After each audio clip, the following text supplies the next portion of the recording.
Rede Globo ontem fez uma matéria no Fantástico, publicou uma matéria no Fantástico, que vem do documentário que ela está lançando sobre os crentes, sobre o Brasil evangélico, né? Uma tendência cada vez maior da força que as igrejas evangélicas elas têm, né? Nos bairros, nas periferias das grandes cidades, no interior também.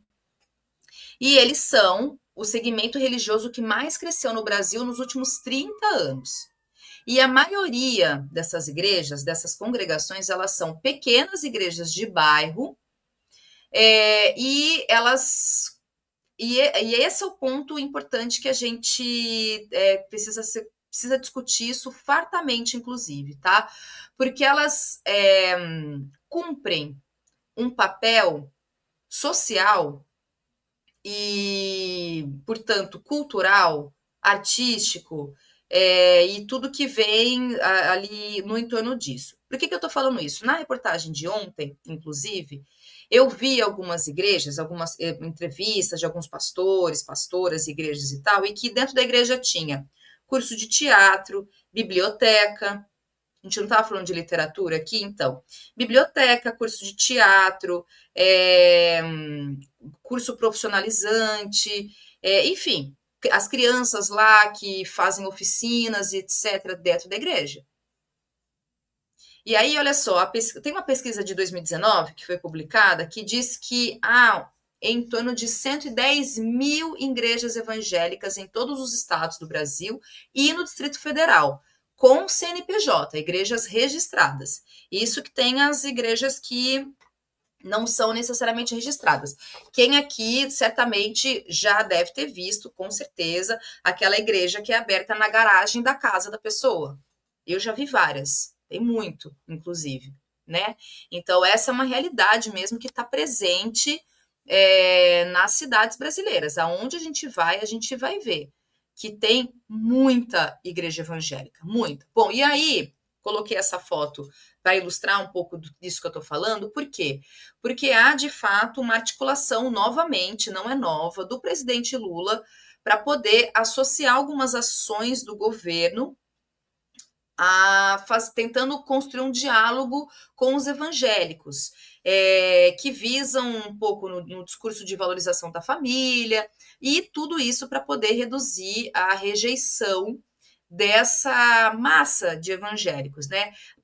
A pesquisa da Genial Quest também colocou, essa última que saiu, não a de ontem, a de semana passada, um aumento na desaprovação do governo Lula entre os evangélicos, que subiu de 58% para 67% entre janeiro e março de 2025. Tá? Então, aí a proposta do governo é o quê? Dar destaque para a figura materna. Por que isso? Porque o perfil majoritário de quem se tornou evangélico, de quem é crente, né? Crente, os próprios evangélicos se chamam de crentes, né? É uma mulher, mãe, majoritariamente parda ou preta, que está num espaço periférico de alguma cidade brasileira. Esse é o perfil majoritário.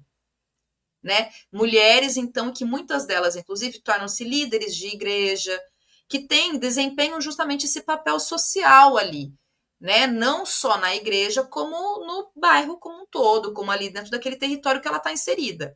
Então, vejam o papel da igreja hoje, e aí o elemento político que vem no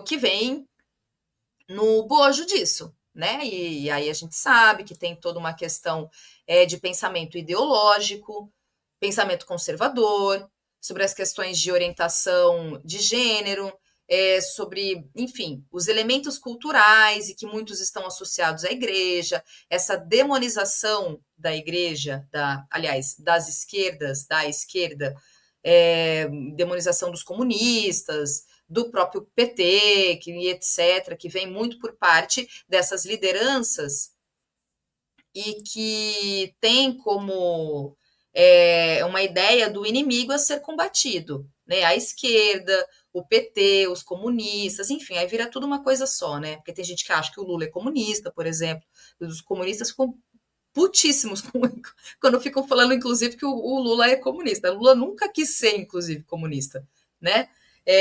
Tá inclusive na biografia dele. A biografia que o Fernando Moraes fez, tá no volume 1, parece que vão sair mais 2.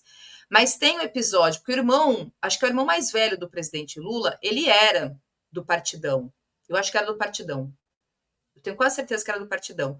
E ele chama o Lula, inclusive, para se filiar ao Partidão. O Lula não quer. Então, a gente sabe desse histórico do presidente Lula, inclusive. Nunca foi comunista. Nunca foi. Né? Mas tá aí. Então, tem essa articulação do governo para tentar se aproximar dos evangélicos. Né? Tornou-se realmente esse grupo social que é muito diverso, inclusive. Tá? Os eleitores do presidente Lula em 2022, que são evangélicos, ficaram ali na casa dos 30%, inclusive, tá? Então, essa ideia, inclusive, de que todo evangélico é bolsonarista, fascista, que faz arminha com a mão e etc., é totalmente discurso de senso comum, tá? De gente que quer ficar falando que é tudo evangélico, né? Um termo que eu já falei aqui que eu não suporto, e que fica ao fim e ao cabo, tentando jogar os evangélicos lá para o colo da direita, da extrema-direita. Nós, enquanto esquerda, nós temos alguns diagnósticos e algumas tarefas.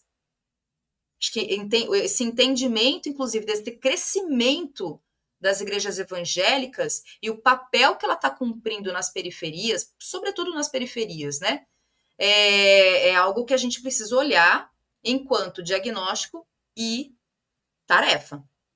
Tem alguma coisa ali que a gente, né, precisa ter entendimento e avançar mesmo.